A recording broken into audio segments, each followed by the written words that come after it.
25 જૂન 1975 આજે યાદ કરવામાં આવ્યો દિવસને શું કહેશો આ દિવસ વિશે?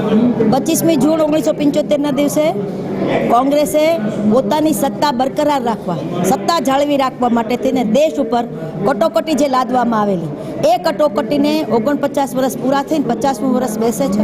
આજે કાર્યકર્તાઓને આ બંધારણના મારી મચોડી અને એના દુરુપયોગ કરી અને સૌથી વધારે કોઈએ જો કામ કર્યું હોય તો કોંગ્રેસના લોકોએ કર્યું છે. એ અમારા કાર્યકર્તાઓ સુધી માહિતી પહોંચે એ સમય દરમિયાન, કારણ કે 50 વર્ષ થઈ ગયા, આમાં અમુક કાર્યકર્તાઓ તો એ સમયને જોયો પણ નહીં હોય.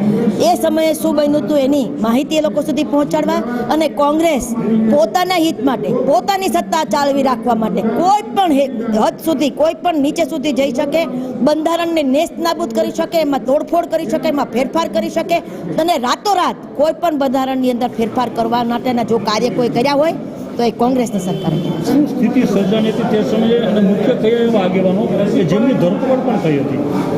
રાષ્ટ્રની અંદર જો કહીએ તો અડવાણીજી, અટલજી, મુરલી મનોહર જોશીજી, બાબા સાહેબ દેવરસજી, આ બધા જ લોકોને એ વખતે ધરપકડ કરવામાં આવી.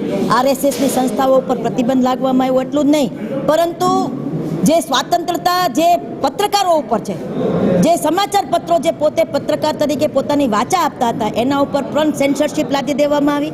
રાતોરાત એની વીજળી કાપી નાખવામાં આવી.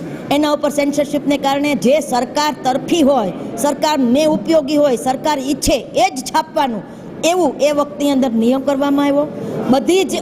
બધા જ નિયમોને, કારણ કે 11મી તારીખે 11મી ઓગસ્ટે જ્યારે અમને સુપ્રીમ કોર્ટમાંથી ઇન્દિરા ગાંધી વિરુદ્ધનો જ્યારે નિર્ણય જાહેર થવાનો હતો, એ પહેલાં 7મી તારીખે લોકસભા, 8મી તારીખે રાજ્યસભા, 9મી તારીખે બધી જ વિધાનસભાઓ, 10મી તારીખે રાષ્ટ્રપતિની સહી કરી અને આ રીતે રાતોરાત 4-5 દિવસની અંદર આ બધા જ કાયદાઓને ફેરફાર કરી અને પોતે એની અંદર એવું જાહેર કરવામાં આવ્યું કે સુપ્રીમ કોર્ટ પણ વડાપ્રધાન રાષ્ટ્રપતિને કોઈ પણ કાર્યવાહી ન કરી શકે. આ રીતે પોતાની સત્તા બચાવવા માટે થઈ, પોતે સત્તા ઉપર બરકરાર રહેવા માટે થઈને જે પ્રયત્નો કર્યા એના અમારા કાર્યકર્તાઓ સુધી પહોંચાડવા માટેનો પ્રયત્ન છે. અને લોકોને પણ બંધારણની વાતો કરનાર નરેન્દ્રભાઈને બંધારણનો કરવા માટે નરેન્દ્રભાઈએ જે બંધારણના હિતમાં કામ કર્યા છે, તેમ છતાં પણ ખોટો અપપ્રચાર કરી, ખોટા લોકોને ભય ઊભો કરી અને જે રીતે પ્રચાર કરવામાં આવ્યો છે એ પ્રચારનો જડબાતોડ જો કોઈ જવાબ હોય તો એ 25મી જૂન 1975ની કટોકટી.